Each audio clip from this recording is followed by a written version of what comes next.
হঠাৎ করেই ভারতীয় কিছু গণমাধ্যমে ছড়িয়ে পড়ে একটি বিস্ফোরক অভিযোগ। বাংলাদেশ নৌবাহিনী নাকি গোপনে ভারতের জলসীমায় ঢুকে ভারতীয় মৎস্যজীবীদের ট্রলার ধাক্কা দিয়ে ডুবিয়ে দিয়েছে।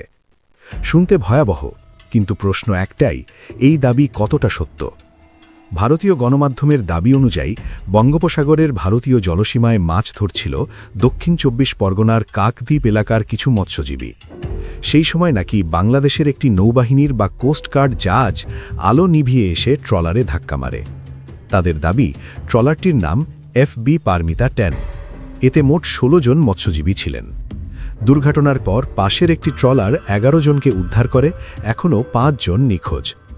ভারতীয় মিডিয়ার ভাষ্য অনুযায়ী ট্রলারটি ১৩ ডিসেম্বর নামখানা থেকে মাছ ধরতে সমুদ্রে যায় এবং আন্তর্জাতিক জলসীমার কাছাকাছি থাকাকালীন এই দুর্ঘটনার শিকার হয়। এই অভিযোগকে সম্পূর্ণ ভিত্তিহীন ও বিভ্রান্তিকর বলে স্পষ্টভাবে প্রত্যাখ্যান করেছে ISPR বাংলাদেশ।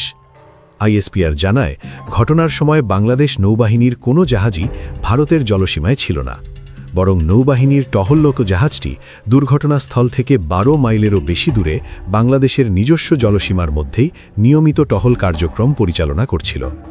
অর্থাৎ ভারতীয় ট্রলার ডুবির সঙ্গে বাংলাদেশ নৌবাহিনীর কোনো প্রত্যক্ষ বা পরোক্ষ সংশ্লিষ্টতা নেই।